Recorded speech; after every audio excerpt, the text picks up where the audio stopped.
Life has been full of tough times with a few lucky moments. Losing my parents when I was young hurt a lot, like a pain that never goes away. But I got lucky when the elderly couple next door, the Parkers, took me in. They were the kindest people you could imagine, treating me like their own granddaughter instead of someone they were helping out. We didn't have much money, but we had a lot of love, and that's what mattered. When I turned 18 and was thinking about college, the Parkers died in a car accident. Suddenly, I was alone again. They left me some money for school in their old house in the suburbs. It was a cozy place with lots of memories, but it felt too sad to stay there. So I sold it and bought a small apartment in the city near the college where I enrolled to study financial management. Having a plan and moving forward felt good. Classes were tough but interesting, and I focused on learning everything about numbers and markets. After college, I got a decent job. My days were busy with work, and I was doing okay, but the nights were different. The city felt lonelier than it should for a place with so many people. That's when I met Tom at a friend's party. He was loud, funny, and didn't care who noticed. His energy was contagious, and we clicked right away when he accidentally bumped into me, spilling my drink. "Hey, watch it," I said, more surprised than angry. "My bad. Let me make it up to you. What were you drinking?" Tom said with a big grin. "Beer, just beer," I replied, trying not to smile too much. "2 beers, coming right up," he shouted over the music as he headed to the bar. That was Tom, simple, straightforward, and no fuss. We spent the whole night talking about everything and nothing. We found out we both loved old movies and hated sushi. Talking to him was easy, and when the party ended, I didn't want to say goodbye. A year later, he proposed. There were no dramatic gestures, just him, me, and a ring he awkwardly pulled out of his pocket while we were watching TV. "Marry me," he said, holding the ring so tightly I thought he might crush it. I laughed, not because it was funny, but because it was so typical of us. Perfectly imperfect. "Yes, of course, you big goof." Getting married didn't change much at first. We were the same, just officially a couple, which felt right. We settled into life together in my small city apartment, still close to the hustle, but now with someone to share the quiet moments. Life felt full, and for the first time in a long while, the evenings didn't feel so empty. Settling into married life had its comforts, but life has a way of throwing curveballs. Tom's parents, Mr. and Mrs. Dawson, were wonderful. They lived in a cozy suburban home and welcomed me with open arms from the start. I could see where Tom got his easygoing nature. Their warmth was a balm for my heart, which still ached from losing my own family. "I'm so happy you're part of our family now," Mrs. Dawson would often say, squeezing my hand with such kindness that it warmed and overwhelmed me at the same time. "Thank you. I really appreciate how welcoming you've been," I replied, feeling genuinely grateful. Visiting them became our weekend tradition. Those days were filled with backyard barbecues and long conversations over cups of hot coffee. Life felt good, simple, and sincere. But then things changed. Tom was called away on a long business trip, a whole year out of state. It was a great opportunity for his career, but the timing couldn't have been worse. Just as he left, Mr. and Mrs. Dawson's health declined rapidly. It happened so quickly that Mrs. Dawson, bless her heart, sounded frantic with worry when she called. "Grace, I hate to ask, but I really need your help here. Mr. Dawson is not doing well," her voice thick with tears she was trying to hold back. Without a moment's hesitation, I packed a bag and went to the suburbs. Seeing Mr. and Mrs. Dawson so frail shook me deeply. He had always been a pillar of strength and now looked fragile, connected to life through a tangle of medical equipment. I seamlessly settled into their routine, taking care of cooking and cleaning while Mrs. Dawson focused on Mr. Dawson's care. In the evenings, I sat by their side, reading aloud his favorite books, often finding him asleep before I finished a chapter. "Thank you, Grace," he'd whisper on the good days, his voice a mere whisper of its former strength. "It's my pleasure, really," I'd reply, squeezing his hand gently, hoping to offer comfort through my touch. One quiet afternoon, as I was chopping vegetables for dinner, Mrs. Dawson sat down at the kitchen table looking older than her years. "Grace, I don't know how to say this, but we're in a bit of a bind," she began, nervously twisting her hands together. "Mr. Dawson was the main earner, you know, and with him like this?" I set down the knife, giving her my full attention. "We're in a tight spot, honey. I hate to ask, but could you consider renting out your apartment? It might help us get through this rough patch," Mrs. Dawson said, looking down with clear embarrassment. I didn't hesitate for a moment. "Of course, Mrs. Dawson. I'll take care of it right away," I said firmly, wanting to ease her worries. The apartment rented out quickly, and every month I faithfully sent the rental income to Mrs. Dawson, along with money for groceries and bills. It wasn't easy. The commute to my city job became a daily struggle. But family sticks together, right? That's what I kept reminding myself, even on the toughest days. "You're a lifesaver, Grace," Mrs. Dawson would often say, her relief palpable each time I handed over the money. "It's what family does," I'd reply, though some nights, lying in the guest room and hearing distant sirens from the city, I couldn't help but feel the weight of my responsibilities. Harry's calls were my only relief, his voice a connection to another world. "How are things going, Grace? Are you managing okay?" His concern was always clear, even through the static of our long-distance calls. "We're managing. Don't worry about us," I would say, forcing cheerfulness into my voice to ease his concerns. Life at the Dawsons took a sharp turn when Emily, Mrs. Dawson's daughter from her first marriage, unexpectedly showed up. The atmosphere changed instantly. She had a presence that felt like a cold draft sneaking under the door. I didn't know Emily well, but I'd heard enough from Harry and seen her tense visits with Mr. and Mrs. Dawson. My days were already stretched thin with long commutes and caring for Mr. Dawson, who was now bedridden and declining rapidly. Emily's arrival added a new layer of tension. It was clear she planned to stay, making herself at home as if she owned the place. One evening, after a particularly tough day, Mr. Dawson motioned for me to come closer, his voice a strained whisper. "Grace, you need to watch out for Emily. She's not a good person," he said, his tone grave and urgent, sending a chill through me. "I understand, Mr. Dawson. I'll be cautious," I promised, though I wasn't entirely sure what I was preparing for. True to Mr. Dawson's warning, Emily wasted no time asserting her authority. The first indication came one morning when I found her in the kitchen, a storm cloud over the breakfast nook. "Just so we're clear, I'm not here to play housemaid or chef for anyone," she declared sharply, sipping her coffee and eyeing me as if I were intruding in her mother's kitchen. I was taken aback but kept my composure. "Okay, Emily, I've been handling things so far, and I can continue," I replied, trying to keep the peace. "Good, because I don't plan on lifting a finger." "This is Mom's house, after all," she snapped back, her eyes challenging me to object. From then on, Emily ensured her presence was felt, but not in a positive way. She ordered takeout only for herself and her mother, leaving their empty boxes for me to clean up. Her disdain was clear and hurtful, but I endured it for Mr. and Mrs. Dawson's sake. "Grace, why don't you join us for dinner tonight?" Mrs. Dawson suggested one evening, a rare moment of warmth in her voice. Before I could respond, Emily interjected sharply. "Mom, Grace has been busy all day. She probably prefers eating later," her words laced with false concern, yet the message was unmistakable. I wasn't wanted. The days grew more difficult, my workload increasing. Emily's entitlement pervaded every corner of the house. At night, I could hear her whispering with her mother, poisoning her against me with her words. Mrs. Dawson, once kind and understanding, began to change, her demeanor colder, her gratitude less frequent. A couple of weeks later, Mr. Dawson passed away. The funeral was somber, with Harry flying in just in time to bid his farewells. It was the first time in months we were together, and having him by my side brought a sense of relief. Yet amidst the grief, I sensed a significant change at the Dawson home. Emily suddenly behaved impeccably, treating everyone with forced politeness. "How have things been while I've been away?" Harry asked quietly during a brief moment alone after the service. "Fine. Everything's been fine," I lied, forcing a smile. I didn't want to burden him further. His own grief was already too much to bear. "Are you sure? You look exhausted," he pressed, concern etching his brow. "It's just been busy, helping out around here," I reassured him, avoiding his gaze. It wasn't the right time to delve into the brewing turmoil beneath the surface. Once Harry departed, Emily dropped her facade. The guise of a caring sister vanished, replaced by the familiar sneer and dismissive attitude. The atmosphere in the house shifted drastically. Perhaps consumed by her own grief, Mrs. Dawson grew distant and cold toward me. Orders replaced conversations, and I began to feel more like an intruder than a member of the family. Emily took control of the household as if she were the lady of the manor, showing little regard for anyone's feelings but her own. She started barging into my room without knocking, rifling through my belongings as though searching for hidden treasure. One afternoon, while seeking solace in the garden, I stumbled upon a box hidden among the shrubs. Curious, I opened it only to discover my watches, jewelry, and even some of my underwear inside. My heart sank. Nearby, I found several of my dresses tossed carelessly over a bush. Anger surged through me. Clutching the box tightly, I stormed back inside, finding Emily lounging in the living room as if she owned the place. "What on earth, Emily?" I demanded, my voice trembling with fury. "You can't just throw my things out like this." Emily laughed coldly, the sound echoing mockingly in the room. "You live here? Please. You're just a guest, and not a welcome one at that. You should be out in the garden or, better yet, on the street. You're nothing but a freeloader anyway."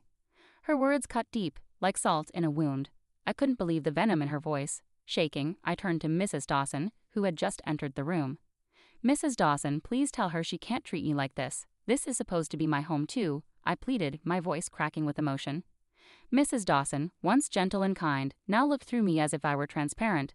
This is Emily's house now. She's right, Grace. Maybe it's time you found somewhere else to live, she said coldly. Her words hit me hard. Standing there with the box in my hands, my heart shattered. The home I had grown to love, the family I believed in, crumbled around me in that moment. Despite everything, I stayed because of a promise I made to Mr. Dawson on his deathbed, to care for his wife and prevent Emily from dominating her. But day by day, Mrs. Dawson seemed to adopt Emily's harsh demeanor. Her words turned cutting, her gaze icy. "You're just idling away here, aren't you?" Mrs. Dawson snapped one evening as I cleaned up after dinner, her voice dripping with disdain. "I'm doing my best to keep things in order," I replied, trying to stay composed despite the pain her words caused. "Your best?" I could hardly tell. "It seems like you're just mooching off us," she scoffed, turning away without another word. Her words wounded me deeply. I was far from a freeloader. I had rented out my apartment and faithfully handed over almost all the income to Mrs. Dawson. On top of that, I took care of most household tasks while Emily contributed nothing but criticism. Emily, living off her mother's pension, showed no gratitude. "Really, what does my brother even see in you?" Emily taunted nightly, her voice carrying through the thin walls. Each time I bit back my anger and frustration, clinging to the promise I made. But the house grew suffocating, filled with hostility like a minefield. One evening, returning early from work, my world turned upside down. I walked in on Emily and Mrs. Dawson in a heated discussion in the living room, unaware of my presence. "We need to convince her to sell that apartment of hers. You know how much we could use that money," Emily said greedily and calculatingly. "Yes, but how do we persuade her? Grace isn't naive. She won't just hand it over," Mrs. Dawson replied, frustration and greed evident in her voice. "Leave it to me, Mom. I'll charm her into it. Once she signs it away, we can finally live the way we deserve." Emily's words cut through the air like a snake's hiss. Hearing them scheme to take away my only financial security was a brutal dose of reality. Fear gripped me. I couldn't stay any longer. Heart pounding, I slipped away to my room unnoticed. They were plotting to strip me of everything. The decision was clear in that moment. There was no way I could stay after hearing their plans. Quickly gathering my essentials, hands trembling, every second in that house felt like a countdown to disaster. I didn't bother with goodbyes. They didn't deserve them. Sneaking out the back door, I called a taxi to take me to the station. Sitting on the train to Harry's, doubts gnawed at me. Would he understand? Would he take their side? The uncertainty weighed heavily, but the fear of staying was more daunting.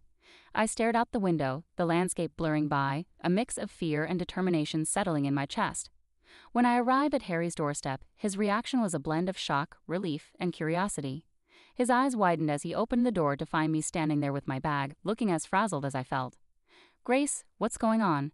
Are you okay?" he asked, stepping aside to let me in. I hesitated, taking in the familiar and comforting sight of his temporary home.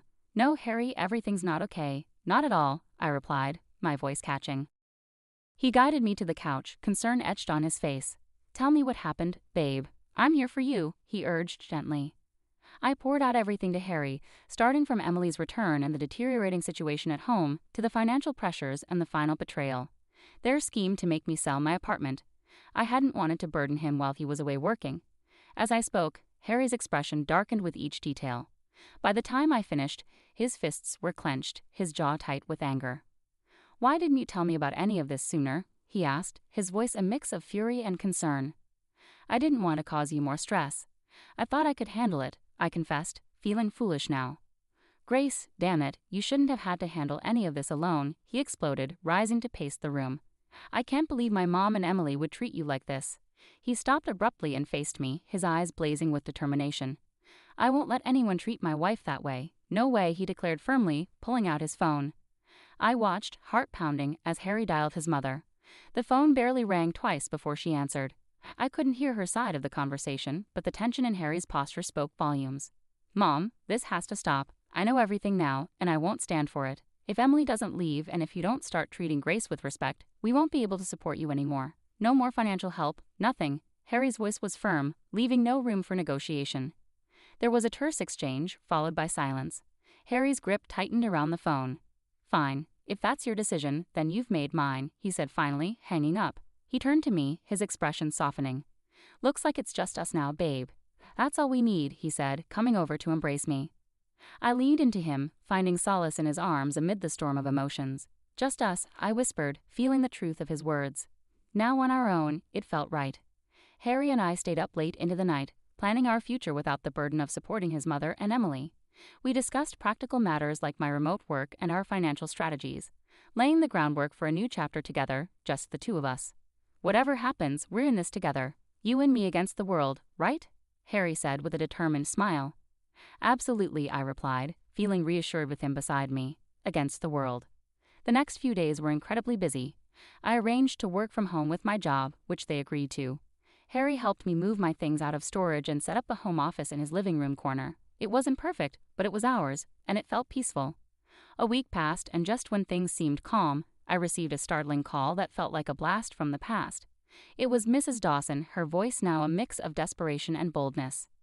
Grace, why haven't I received the money for this month? You know we really need it, she demanded straight away. I was speechless for a moment, shocked by her audacity. After everything, you still expect me to keep supporting you? I asked, more amazed than angry. In the background, Emily's voice came through, angry and sharp. She's just ungrateful. Make her send the money. Taking a deep breath to calm myself, I remembered their hurtful words that had cut deep. Mrs. Dawson, Emily called me a heartless beggar. I can't send money to people who treat me so badly. I'm done. There was silence on the other end, and I imagined Mrs. Dawson's stunned expression. But we're family, she finally said, her voice a mix of anger and pleading. No, family doesn't treat each other like this. Goodbye, Mrs. Dawson, I said firmly, hanging up before she could reply. The call shook me, but Harry was there, supportive as ever. You did the right thing, Grace. It's time they learned to stand on their own, he said, putting his arm around me for comfort. Not long after we settled back into our hometown, another surprise came our way. I found out I was pregnant. It was unexpected but brought us immense joy, and suddenly, the future looked bright with possibilities. We decided it was time to sell my apartment and buy a small house in the suburbs, close to a good school for our child. As we planned our move, another call came from Mrs. Dawson. This time her tone was different, desperate, and almost pitiful. Grace, I've made a mistake. Emily made me sell the house, took the money, and left me with nothing. Could I come and live with you and Harry? Her voice trembled with pleading. Her request stunned me. After everything that had happened, this was a test of my determination. Mrs. Dawson, you chose this path when you sided with Emily against us. There were other choices you could have made, I replied firmly, though my emotions were in turmoil. I know I've made mistakes, but you have a kind heart. Can't you forgive an old woman for her wrong choices? She pleaded. I sighed deeply, feeling a twinge of sympathy, but also holding firm to the consequences of her choices. I forgave you long ago, but that doesn't mean I can welcome you back into my life. You need to face the outcomes of your actions, just as I have, I said before ending the call and blocking her number. With determination, we moved ahead with our plans, buying a charming house with a small garden where our child could grow and play. On a lazy Sunday morning, as I leisurely flipped through the newspaper over coffee, a headline caught my attention. Local woman arrested for massive fraud scheme. There in the picture was Emily, in handcuffs and looking defeated. I couldn't help but feel a mix of shock and perhaps a small sense of vindication. Harry, look at this, I called out, holding up the newspaper for him to see. It's Emily. She's been arrested for fraud. Harry took the newspaper, his expression serious as he scanned the article. Wow, can't say I'm surprised, but it's a lot to process. Yeah, it is. But she made her decisions, and now she's dealing with the consequences, I replied, feeling a sense of closure I hadn't realized I needed. Over time, we heard through friends that Mrs. Dawson was living in a small apartment, working 2 jobs to make ends meet. Her pension wasn't enough to cover her living expenses and repay the debt Emily had left behind. Have you heard about your mom? Harry's friend, Matt, brought it up one evening during a backyard barbecue. Yeah, I heard, Harry replied, tending to burgers on the grill. His voice held a hint of sadness, but also determination. She chose her path, Matt. It's tough, but that's how it goes. Matt nodded, understanding the unspoken boundaries. You're right, man. Just wanted you to know. After that, the conversation lightened, with talk turning to sports and work as the evening progressed. Life moved forward, and so did we. The joy of our new life became even clearer when Mia arrived. Becoming parents changed everything. It shifted our priorities, our dreams, and even started to heal some old wounds by filling them with new love. Can you believe she's ours? I whispered to Harry one night as we watched Mia sleeping peacefully in our crib. She's perfect, Grace. Absolutely perfect, Harry whispered back, his voice filled with emotion. We cherished each day, celebrating every little milestone Mia reached, each smile, each giggle. She was our little miracle, and with her the difficulties of the past seemed to fade away, making space for new and better memories. Each day was simple yet filled with small moments of joy that created a beautiful